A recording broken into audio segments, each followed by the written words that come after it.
itu dia saling terkait atau tidak. Kita akan gunakan metode non-parametrik. Apabila data kita itu data yang saling independen, kita punya beberapa metode yang sering kita gunakan adalah uji Mann-Whitney dan uji Kolmogorov-Smirnov. Nah, dari namanya Mann-Whitney mungkin orang Barat, orang Amerika. Kemudian Kolmogorov-Smirnov dari namanya ya belakangnya VV itu dia dari Rusia. Sedikit kita masuk ke pengantar. Pada saat kita punya dua sampel yang saling bebas, saling independen, kemudian ternyata pada saat kita uji, dia tidak berdistribusi normal. Atau mungkin kalau dilihat dari skala datanya, dia skalanya adalah ordinal. Apa yang bisa kita lakukan kalau kita punya dasar data ordinal tadi? Kita menggunakan uji yang namanya uji Mann-Whitney. Sama nanti pada saat kita akan gunakan Kolmogorov-Smirnov, itu juga kasus dua sampel yang saling independen. Nah, untuk hari ini kita fokus ke yang uji Mann-Whitney. Pada saat kita akan melakukan suatu uji perbandingan tadi, uji Mann-Whitney kita gunakan yang pertama apabila data kita tidak normal. Ketidaknormalan tadi bisa berangkat dari memang datanya itu adalah dari skala ordinal bertingkat, atau mungkin dia berasal dari skala interval atau rasio, tetapi yang tidak memenuhi asumsi kenormalan. Insya Allah pekan depan kita akan cobakan menggunakan SPSS. Ya, saya malah lupa belum share drive-nya. Nanti tolong saya diingatkan, saya akan share drive saja, master dari SPSS untuk jenengan download nanti. Saya mulai dari suatu ilustrasi begini.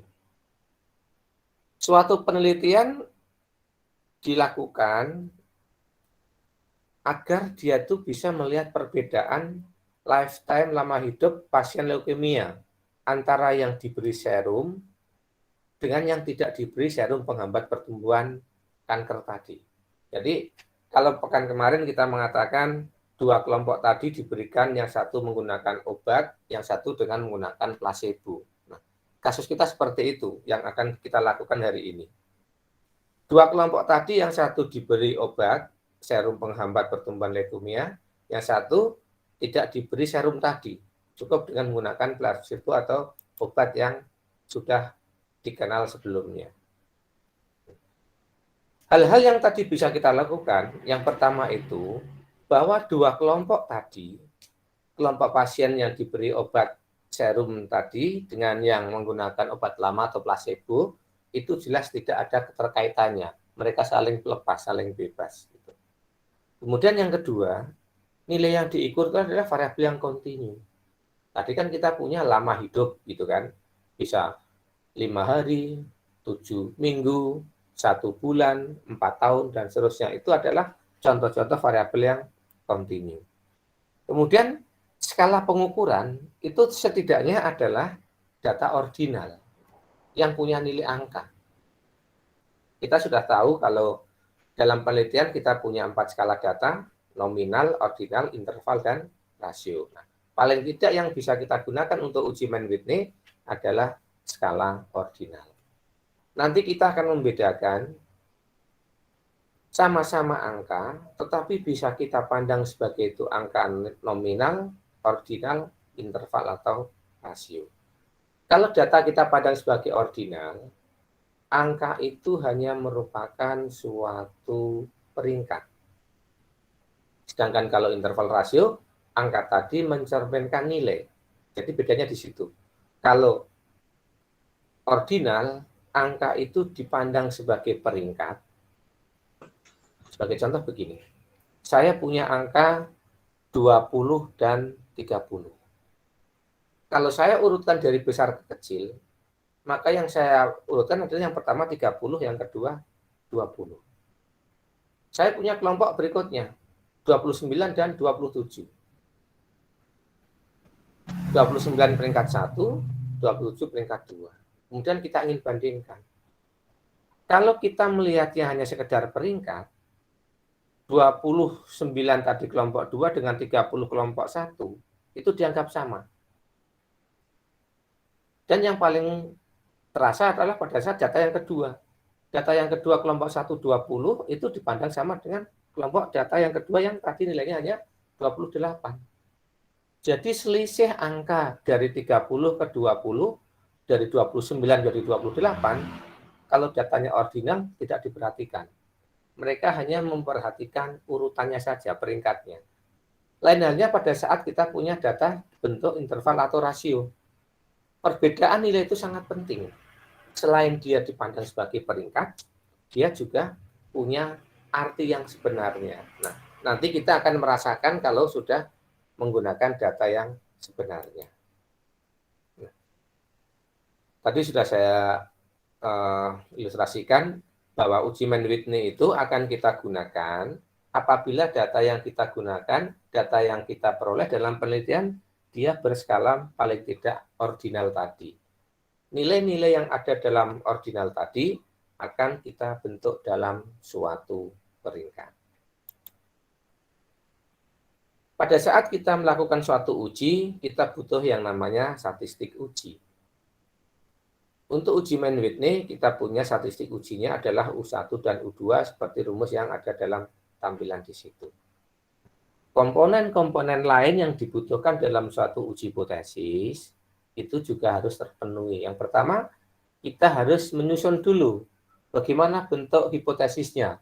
H0, H1-nya harus jelas kita definisikan. Sebagai contoh, kalau kita tadi ingin menguji apakah ada perbedaan yang signifikan antara pasien leukemia yang diberi dengan serum penghambat dengan pasien yang tidak diberi serum penghambat. Kita menghipotesiskannya misalkan H1-nya atau H alternatifnya adalah pemberian serum dianggap efektif untuk menghambat laju pertumbuhan leukemia. Artinya apa? Di situ kita menuliskan bahwa serum yang kita gunakan untuk mengobati pasien leukemia tadi itu dikatakan efektif apabila pasien yang diberi serum tadi itu tahan hidupnya semakin panjang. Mungkin saya siapkan dulu pakai papan tulis saja, kita coret-coret, nanti hasil coretan kita akan saya kirimkan via WA group atau PC-nya masing-masing. Sebentar saya menyiapkan perangkat dulu, biar kita lebih jelas bagaimana cara kita menyusun hipotesisnya. Mungkin saya izin untuk keluar dulu dari slideshow.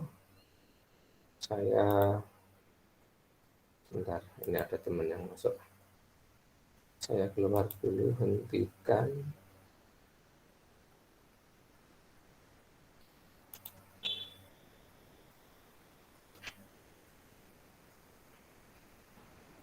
Semoga papan tulis saya masih bisa dipakai.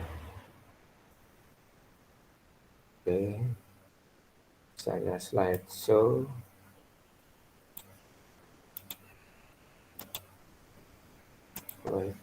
Bagikan. Oke, semoga sudah muncul belum papan tulis saya? Sudah, Pak. Oke. Sudah, Pak.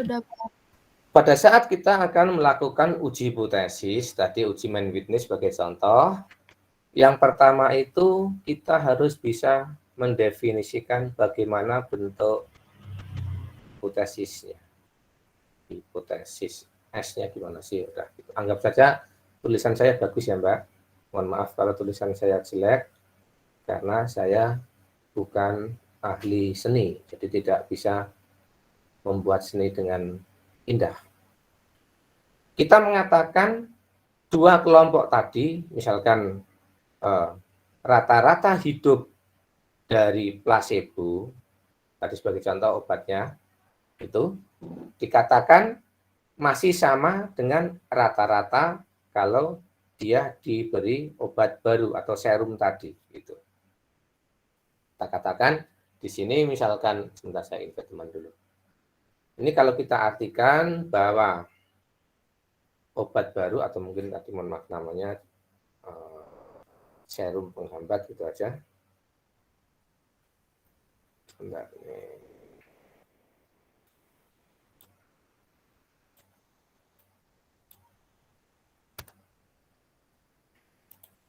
ini bisa kita artikan bahwa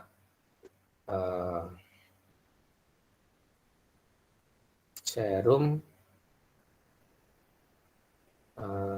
tidak efektif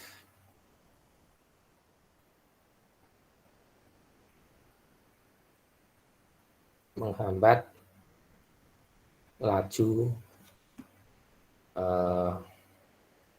leukemia. Atau kalau bisa kita artikan lagi apa? Tapi kalau kita lihatnya masa hidupnya berarti apa? Masa hidup gimana sih, saya mau sampai salah tulisnya. Masa hidup pasien leukemia masih sama antara apa? Yang diberi obat atau serum atau obat lama dengan serum tadi. Pada saat kita mendefinisikan H0 itu banyak cara. Yang penting di situ apa? Menyatakan tidak efektif artinya apa? Masih sama khasiatnya dengan obat yang lama. Atau kalau dalam bahasa lain dikatakan masih sama. Nah, kemudian untuk H1-nya atau HA alternatifnya, berarti kita bisa mengatakan bahwa HA atau H1 itu mungkin biar aman, gini aja, mohon maaf, ini saya ganti dulu aja. Ini dulu, nggak mau dihapus. Bentar. Nah, ini manja banget, nggak mau dihapus. Hapusnya harus satu persatu. Sebentar. Mohon maaf, ini jadi terhambat. Misalkan saya ganti aja posisinya, berarti yang diberi serum itu masih sama dengan yang diberi placebo tadi.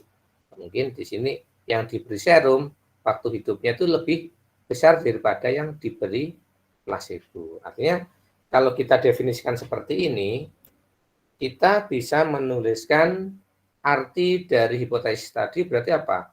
Bahwa serum itu efektif menghambat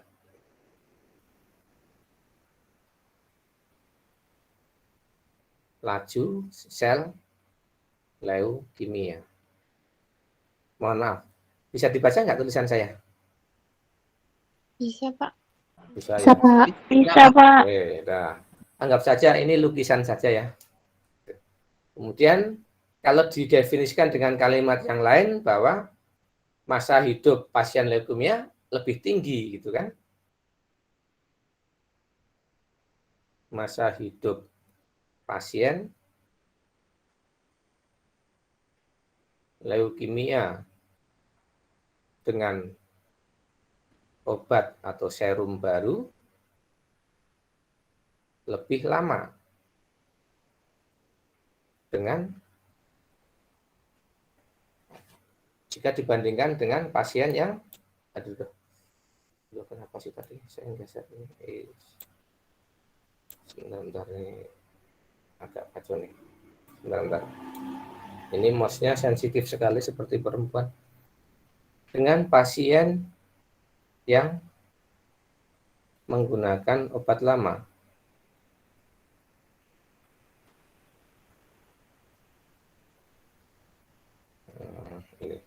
Ini tujuan kita adalah kalau kita dalam suatu penelitian, kemudian kita menuliskan hipotesisnya itu keliru, itu sangat fatal. Jadi nanti dalam penulisan skripsi, itu bab 2, itu biasanya apa? Saudara akan menuliskan hipotesisnya. Ya.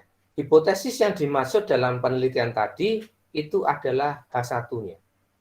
Jadi nanti sebagai contoh ya, kalau kita ingin melihat efektivitas tadi.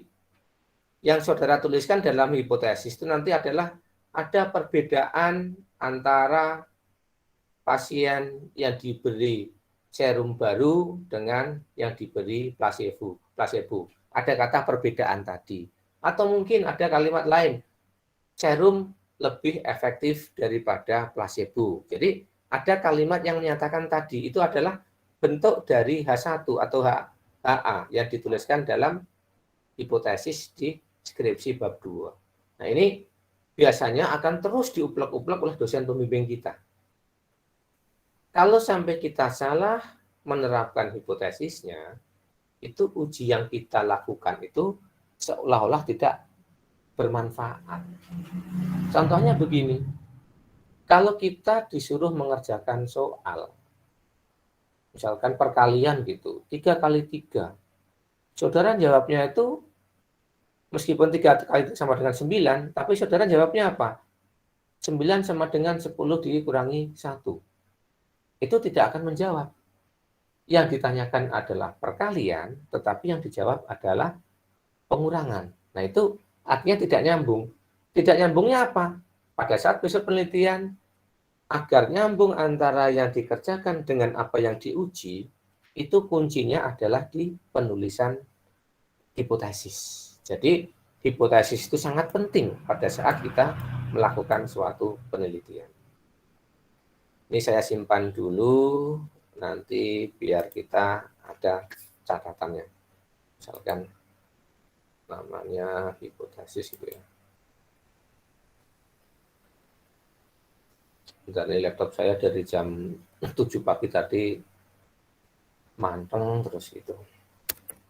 Hipotesis untuk semester D4 1 gitu. Nah, ini hanya sekedar nama saja. Itu cara kita merumuskan hipotesis. Nah, sekarang bagaimana cara kita menguji hipotesis yang sudah kita rumuskan tadi? Nah, cara mengujinya, sebentar ini kok nggak mau digeser ya. Kita akan melakukan urutan data. Data yang kita miliki dalam masa masa hidup penderita leukemia tadi akan kita perbandingkan, kemudian akan kita lihat urutannya. Seperti apa urutan data yang tadi kita gunakan gitu. Mohon maaf, saya kembali lagi share ke PowerPoint-nya ya.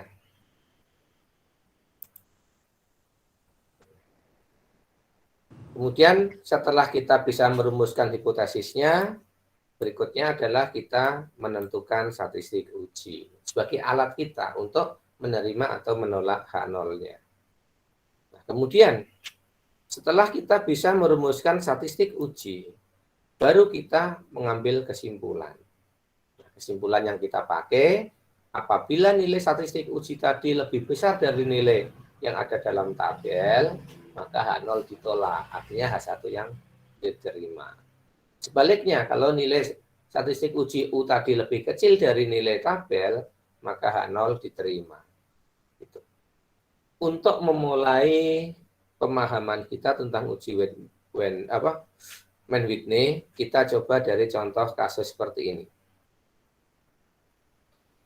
Tadi kita ilustrasikan percobaan antara serum dengan placebo. Misalkan, sebentar, ada teman yang baru masuk. Saya invite dulu, oke. Misalkan begini, ada 9 pasien yang diberi obat baru, dan juga ada 9 pasien yang diberi placebo. Nah, di sini penentuan jumlah sampel itu tidak harus sama. Bisa jadi obat baru diberikan ke 20 orang, obat lama ke 11 orang. Itu enggak masalah. Kalau data kita adalah independen. Tapi nanti kalau data kita berpasangan, itu jelas harus sama karena diambil sebelum dan sesudah. Gitu. Kita hari ini membahas yang uji independen dengan kasus Mann-Whitney tadi. Misalkan ada 9 pasien yang diberi obat baru dan 9 pasien yang diberi obat lama atau placebo di situ. Sudah saya beri keterangan, sampel tidak harus dengan ukuran yang sama. Ini kebetulan saja masing-masing diambil 9. Kemudian dari 18 responden tadi, dari 18 pengamatan tadi, kita lihat urutan-urutan datanya. Karena tujuan kita menggunakan Mann Whitney itu adalah hanya sekedar melihat urutannya. Misalkan dengan obat baru, ada yang diberi obat baru, lifetime-nya itu 23 bulan. Ada yang 45, ada yang 34, dan seterusnya sampai pasien yang ke-9 itu 81.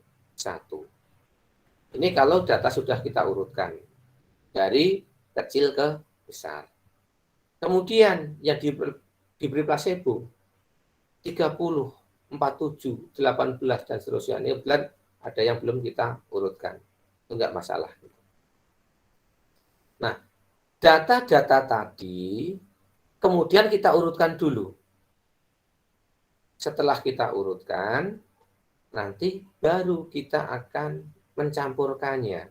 Ini data urutan berapa, ini urutan berapa. Maksudnya begini, mungkin biar aman, saya coba datanya saya pindah ke Excel, nanti kita kerjakan bareng-bareng menggunakan Excel. Bentar, mohon maaf.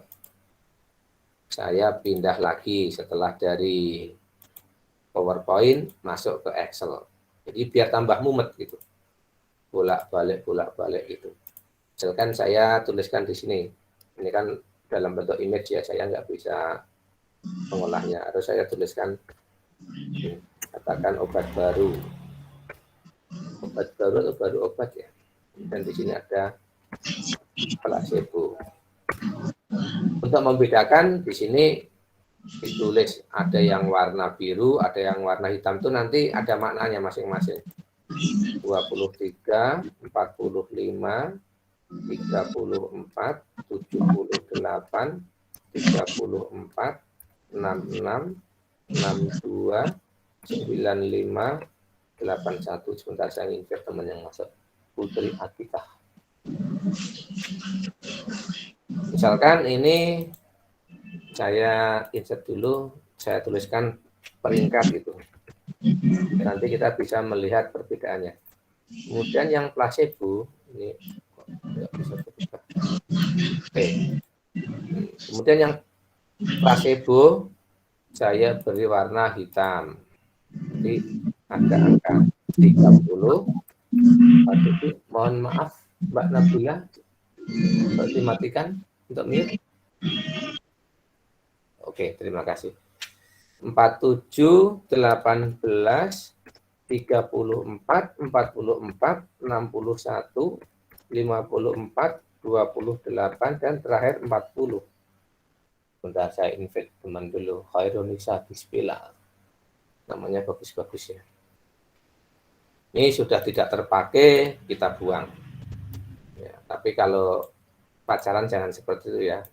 Kalau sudah tidak pacaran, dibuang, itu jangan. Nah, saya juga akan nuliskan peringkat di sini. Yes, mohon maaf. Ini belum saya copy di sini. Nah, sekarang kita lihat kalau tadinya kita punya angka 23, 45 dan seterusnya tadi sampai 81. Kemudian yang placebo 30, 47, 18 dan seterusnya sampai 40. Kemudian dua data tadi kita gabungkan. Dua data tadi kita gabungkan, kemudian kita urutkan. Dari yang terkecil sampai yang terbesar, atau dibalik juga boleh. Dari yang terbesar sampai terkecil, asal kita konsisten saja. Misalkan saja kita urutkan dari yang terkecil.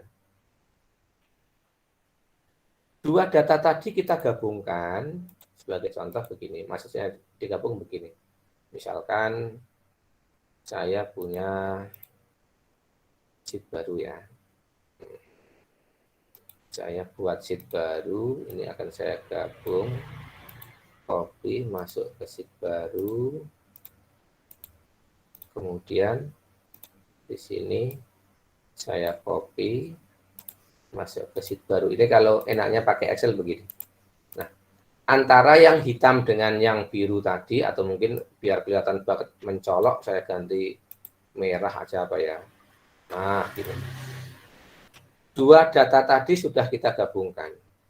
Kemudian, kalau pakai Excel, kita bisa ngurutin nih.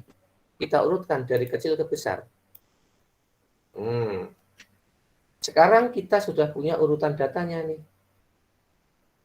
Saya akan punya di sini adalah 1, 2,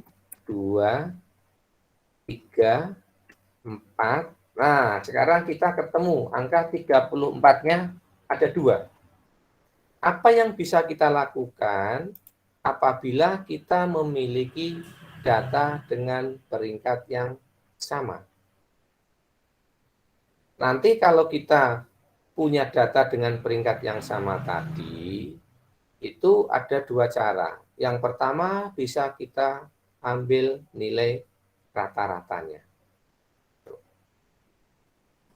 Atau kalau misalkan dia lebih dari 1, itu berarti bisa, lebih dari 2, misalkan yang sama itu 3, misalkan data ketiga 4, 5, berarti kita ambil tengahnya gitu.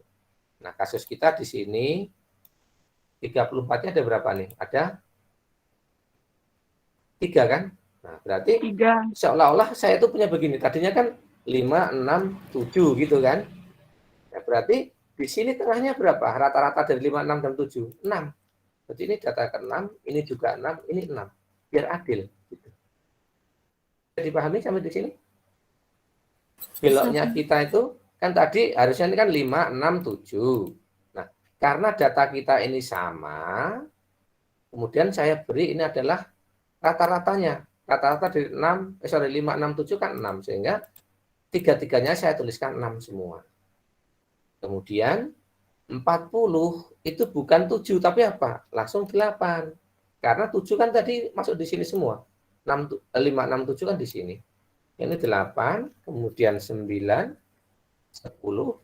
Sambil kita cek kalau ada yang sama nanti 11, 12, 13, 14, gitu kan? 15, 16, 17, 18. Nah, sekarang kita ini sudah punya nih urutannya. Urutan tadi, setelah kita urutkan, kita buat lagi ke sini untuk bikin contekan. Kita cari nih angka 18. Ini kan, 18 dia peringkat 1. 23, ini peringkat 2. Kemudian 28, ini peringkat 3. 30, ini peringkat 4. Kemudian 34, kita tuliskan 6 semua karena ada 3. 34 tadi kita tuliskan 6. 1, 2, 3, 6 sudah. Kemudian 40, kita tuliskan peringkatnya adalah 8. 40 di sini 8. 44, 44, ini 9. Kemudian 45 merah. Berarti sorry, ini harusnya merah ya biar kita nggak bingung ya. Nah, gitu. 45 merah. Tadi kita punya ini 10. Kemudian 47, 11. 54, 12. Kemudian 61, 13. Kemudian 62, 14. 66, 15. Kemudian 66, 14. Sorry, saya salah ya. 66, 15 betul. Kemudian 78, kita punya 16. 81, kita punya 17. Kemudian di sini 18. Dengan menggunakan warna ini diharapkan kita tidak bingung. Artinya tadi pada saat kita memberikan pewarnaan tadi, ini mungkin biar aman, tadi saya tuliskan ini ya, nilai gabungan, kemudian ini tadi tingkat. Nah, ini biar kita mudah aja. Ini cara saya untuk mempermudah belajar kita. Sebentar, ada teman yang ketuk pintu. Ruth Sabadila, silakan masuk. Nah, sekarang kita sudah punya total peringkat masing-masing. Ini untuk obat baru, ini untuk placebo. Nah, di antara peringkat tadi itu nanti akan kita jumlahkan.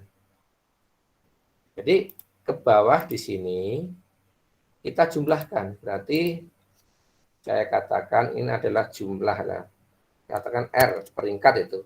Peringkat untuk obat baru, OB gitu, ROB, biar beda lah, ROB. Kemudian di sini adalah jumlah peringkat, R itu adalah rang peringkat itu untuk yang placebo. Biar cantik saja. Ini oke. Sama-sama saya geser ke sini. Nah, jumlahnya tinggal kita jumlahkan saja, sum gitu. Tarik ke bawah. Ini juga sama dengan sum. Kita tarik ke bawah. Sekarang kita sudah punya jumlah untuk yang obat baru peringkatnya 104, untuk yang placebo 67. Setelah kita memperoleh nilai tadi, kemudian kita akan menghitung untuk U1, statistik yang satu tadi, itu kita menggunakan obat baru. Katakan U1, berarti saya akan punya U1 sama dengan N1 kali N2 ditambah N1 kali N1 tambah 1 bagi 2 dikurangi dengan total peringkat R1 gitu. Nah, mungkin biar aman rumusnya saya kopikan dulu di Excel. Nanti Excelnya juga saya kirimkan kok, santai aja. Jadi mahasiswa tinggal nyawang saja. Nah, misalkan saya tuliskan di sini perhitungan gitu ya. Perhitungan. Kita membuat perhitungan. Untuk obat baru, misalkan kita namakan sebagai U1. Sini N1 adalah banyaknya data. Tadi kita punya 9. N2 juga 9. Ini kan tadi 1, 2, sampai 9 gitu kan. Kemudian kita punya sigma R1 tadi, yang tadi ROB tadi. Saya namakan ROB tadi sama dengan kita punya 104. Nah, kalau kita masukkan, berarti rumusnya apa? Bahwa U1 itu akan sama dengan N1 dikalikan N2, gitu kan? Ditambah dengan N1 dikalikan N1 ditambah 1, itu dibagi 2, ini rumusnya, kemudian dikurangi dengan nilai sigmanya tadi. Bentar, saya kurang-kurung tadi ya. Oh ya, kurungnya berarti di sini. Nah, nanti salah memberikan kurung akan bermakna fatal. N1 dikalikan N1 kali ini betul dibagi 2. Oke, dikurangi ini. Oke, ketemu nilainya adalah 22. Dengan cara yang sama, nanti kita akan menghitung untuk yang placebo, yaitu untuk U2. Jadi, perhitungan obat baru sudah, kemudian yang placebo, misalkan saya tuliskan di sini untuk placebo, katakan saya namakan dengan U2, itu. Yang dibutuhkan di sini sama tadi, ada N1, ada N2, kemudian ada R, tapi untuk yang placebo.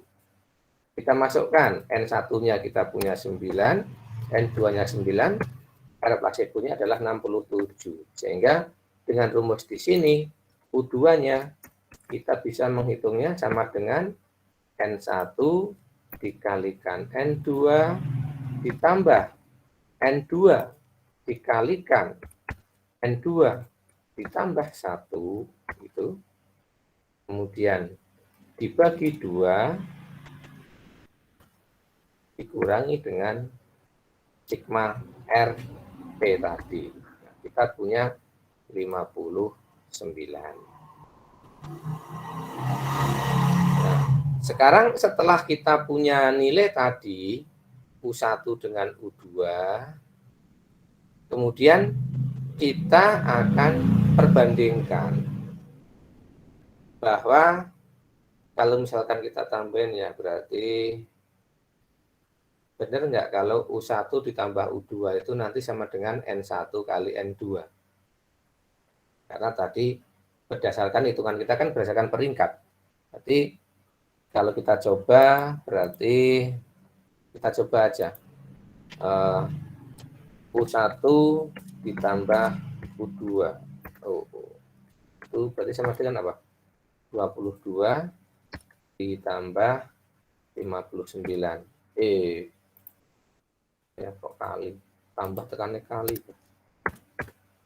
Kemudian N1 dikalikan N2 sama dengan 9 kali 9. Sebentar, ada teman yang masuk. Febri Raihan. Silakan masuk, Mas. Nah, ternyata hitungan itu udah benar nih. Karena N1 kali N2 sama dengan U1 ditambah U2. Setelah kita punya statistik uji tadi, kemudian kita bandingkan. Ini mohon maaf tabelnya belum saya sertakan ya. Nanti saya kirimkan ulang. Nah, nanti kita akan kenal yang namanya tabel Mann-Whitney.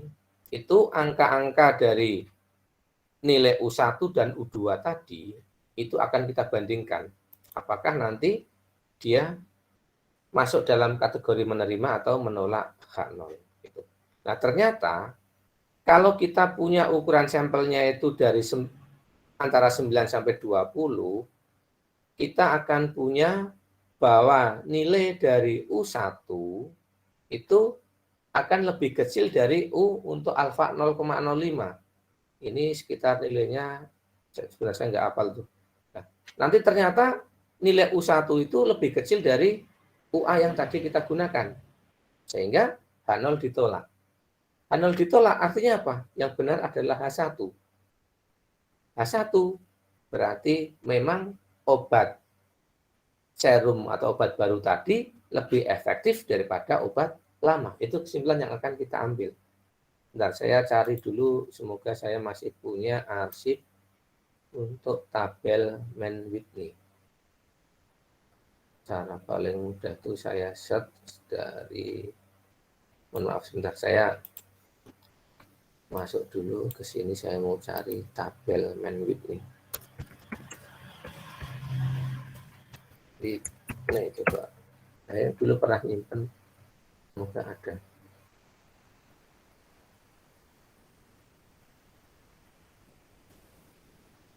Sambil saya ini tabel, silahkan kalau ada pertanyaan teman-teman mahasiswa. Itu cara perhitungan manual kita seperti itu. Kelihatannya rumit, tapi kalau kita gunakan Excel tadi itu akan lebih mudah. Nah, mengapa kita tadi menggunakan Excel? Karena dalam Excel kita punya fasilitas untuk mengurutkan data dari kecil ke besar. Nah, tujuan kita akan membuat urutan tadi menjadi lebih mudah untuk kita gunakan. Sebentar, ini kita ketemu nih, ada. Pak. Ya. Saya mau nanya. Ya, Kan kalau Lala? itu tadi ada tiga data kan yang nilainya sama. Itu kan Ah. ngambil nilai tengahnya. Nah, kalau misalnya yang sama itu genap, Pak. Oke, terima kasih. Pertanyaan yang sangat bagus. pada saat kita punya data dengan urutan yang sama itu genap, sebagai contoh data ke-5 dan ke-6 gitu ya Mbak ya. Ya, kita ambil aja. Berarti 5 tambah 6 dibagi 2. Nanti di situ adalah peringkatnya 5,5. Dua-duanya adalah 5,5 gitu. Gitu. Jadi sama konsep kita mencari rata-rata atau median gitu kan. Karena uji non parametrik ini kan kita ambil median nilai tengahnya sebenarnya. Jadi kalau misalkan tadi kita punya peringkat, sebenarnya saya pas ini udah ketemu nih tabel Manwidth ini, saya kopikan dulu. Kopi saya benar. Saya masukkan sebentar tabel Manwidth ini.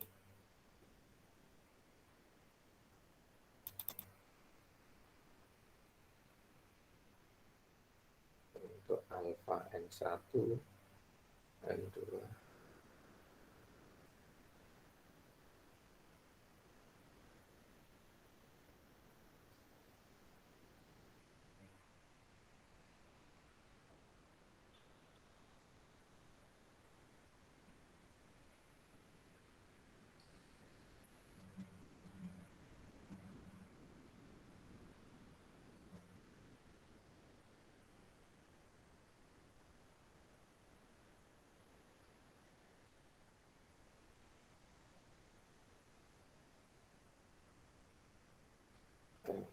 Bentar, kalau saya nggak ketemu nih tabelnya. Nanti saya carikan dulu aja nih tabelnya ya. Nah sekarang pertanyaan Mbaknya tadi, kalau saya kembali ke sini ya sebagai contoh aja, ini mohon maaf, saya misalkan punya datanya berbeda, ini pandang saja saya copy untuk kasus yang lain ya, misalkan begini.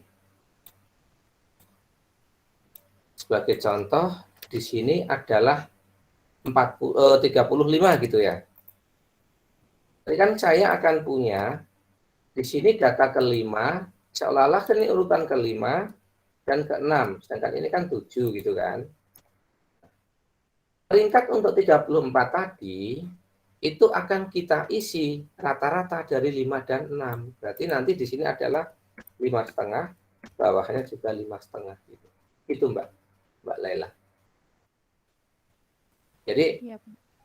meskipun di sini pecahan jangan dianggap serius. Itu memang kita tuliskan seperti itu karena yang kita lihat adalah urutannya. Kebetulan di sini ada 2 orang nih yang sama gitu. Kan tidak mungkin seperti yang klasemen dalam sepak bola gitu kan. Itu akhirnya apa? Kita lihat selisih golnya. Kalau yang sedikit berarti dia di bawahnya gitu kan. Kalau misalkan nanti selisihnya sama, akhirnya apa? Diurutkan abjad gitu kan. Itu kan kasihan banget, nggak fair gitu loh. Akhirnya kalau dalam statistika, kalau dia punya nilai yang sama, maka peringkatnya juga dibuat sama. Meskipun dalam kenyataan peringkat 5,5 kan nggak ada, tapi kita tuliskan dua-duanya adalah 5,5. Itu Mbak. Itu kalau kasus kita datanya genap. Ini pertanyaan yang bagus karena sering muncul dalam kasus-kasus kita. Kebetulan tadi contoh kita pas ganjil, jadi kalau ganjil itu pas diambil yang tengahnya gitu. Terima kasih Mbak Laila atas pertanyaannya. Nah sekarang kalau kita sudah bisa menghitung tadi, kemudian kita tinggal melihat urgensi dari uji hipotesisnya. Kita gunakan tadi sebagai contoh ini ya. Uji Mann-Whitney akan kita bandingkan dengan tabel Mann-Whitney. Misalkan pada saat kita menggunakan alfanya, tingkat kesalahannya itu adalah 5%, 0,05. Kemudian U1-nya kita ambil sebagai statistiknya, 22. Nah, kita akan menolak H0, ini reject H0, itu dengan batasan adalah pada saat kita punya nilainya 0,05, N1, N2-nya 9 semua, maka ternyata nilai tabelnya adalah 21. Kita bandingkan dengan di sini. Kita akan menolak H0 apabila nilainya dia lebih kecil, akan menerima H0 apabila dia lebih besar dari 21. Gitu. Nah, ternyata Di sini apa? Ternyata bahwa U1 tadi tidak lebih kecil dari nilai 21, sehingga kita apa? Gagal untuk menerima H0. Jadi gagal untuk menolak H0, berarti apa? H0 diterima. H0 diterima artinya apa? Bahwa obat baru tadi dikatakan masih belum efektif. Jadi kesimpulan kita seperti itu. Jadi seolah-olah kalau kita lihat, mohon maaf saya tadi belum share itu ya, PowerPoint-nya ya. Sebentar, saya share dulu PowerPoint-nya. Keterangannya jadinya begini. Kita bandingkan dengan tabel Mann-Whitney. Nih, tabelnya seperti ini. Yang akan kita cari adalah karena tadi bentuk H1 kita lebih besar, berarti kan tandanya lebih besar kan? Maka itu kita gunakan uji satu tanda. Kemudian kita lihat N1, N2. N1-nya 9. Kemudian N2-nya 9. Kita cari ke bawah. 9, 9. Nah, kemudian kita lihat tingkat kesalahan kita adalah 0,05. Nah, di sini maka nilai statistik ujinya adalah 21. Bisa diterima di sini? Berarti yang akan kita ambil adalah nilai 21 di sini. Ini nilai yang akan kita gunakan. Nah, setelah angka 21 tadi ketemu, ini bisa untuk komen enggak ya? Oh, enggak bisa. Setelah angka 21 tadi kita tuliskan ketemu di sini, kemudian kita masukkan ke dalam analisis kita tadi. Saya masuk lagi ke PowerPoint.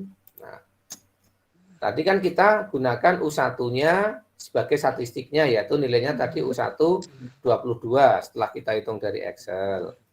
Kemudian kita lihat nih dari tabel tadi yang barusan kita berikan. Nanti jangan khawatir, tabelnya juga akan saya share di WA grup kita.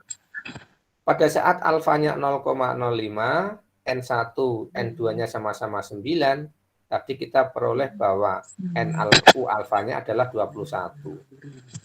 Tadi H0 akan ditolak apabila nilai U1 lebih kecil dari U alfa. 22 kita bandingkan dengan 21. Ternyata apa? 22 kan tidak lebih kecil dari 21. Sehingga H0 tidak kita tolak. Nah, kalau H0 tidak ditolak, berarti yang benar adalah H0. Tadi apa? Oh, ternyata obat baru dengan obat lama itu masih dianggap sama. Gimana, Mbak Nabila? Ada pertanyaan? Oh, enggak ya, cuman kepencet ya. Mute. Jadi unmute ya tadi. Silahkan kalau ada pertanyaan sampai di sini, kalau ada pertanyaan untuk tadi penolak angka nolnya. Kalau enggak, saya masuk ke papan tulis aja. Saya terangkan dengan coret-coretan. Ini mungkin biar lebih jelas. Saya gunakan papan tulis untuk coret-coret kita. Tadi yang akan kita gunakan adalah U1 sebagai dasar untuk ujinya. Untuk statistik ujinya. Nah, padahal kita akan punya bahwa H0 akan ditolak, H0 akan, atau ini sudah terlanjur ada coretan, itu saya hapus dulu. Kok nggak mau nih. Mana sih ya? H0 akan ditolak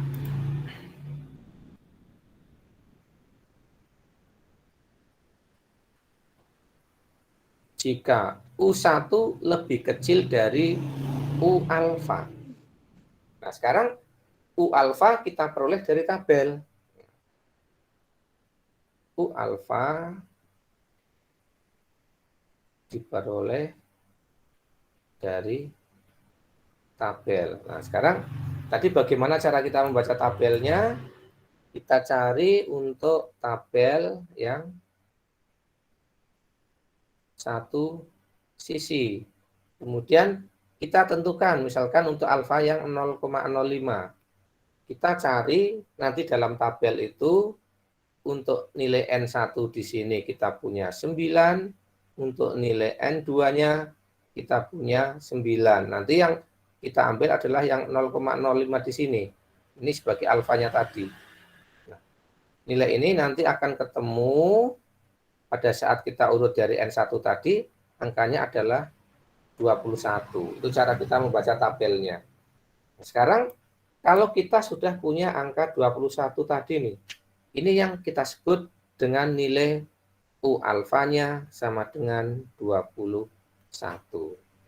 Nah, kenyataan yang kita hadapi, kita punya nilai U yang tadi untuk U1 itu sama dengan 22, sedangkan U alfanya sama dengan 21. 22 dengan 21, besar 22. Tandanya kan begini. Padahal tadi H0 akan ditolak itu apa? H0 akan ditolak jika tandanya adalah lebih kecil gitu kan. Nah, sekarang kalau di sini artinya apa? Bahwa H0 diterima. Nah, kalau H0 diterima, berarti yang benar adalah apa? Kesimpulan kita. Ternyata kalau H0 diterima itu artinya bahwa obat tadi, obat baru tidak efektif gitu loh. Artinya masih sama dengan obat lama.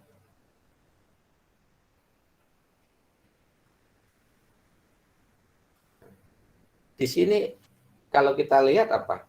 Seolah-olah bahwa dalam statistika tadi, urutan yang sudah kita berikan, urutan yang sudah kita peroleh tadi, kan secara virtual, secara fisik, seolah-olah apa? Obat baru bisa menaikkan gitu kan.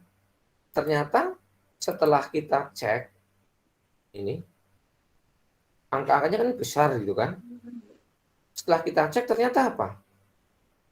Dianggap masih sama gitu loh. Berarti kalau misalkan di sini bisa sampai 120, di sini hanya 53, itu mungkin baru bisa dikatakan obat baru lebih bagus dari obat lama. Nah, di sini kelihatannya sudah jomplang gitu kan.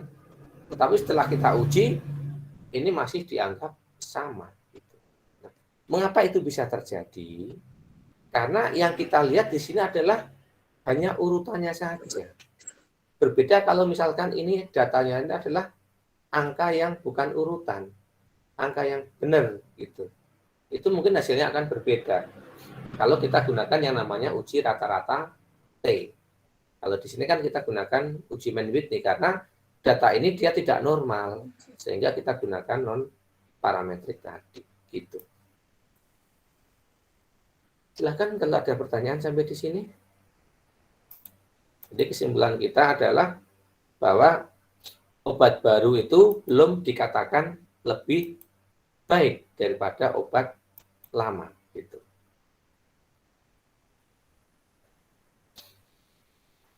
Kemudian kalau nggak ada pertanyaan, insya Allah hari Kamis atau Jumat ya kita ketemu lagi ya, Jumat ya. Iya, Pak. Ya nanti kita akan cobakan dengan contoh kasus yang lain.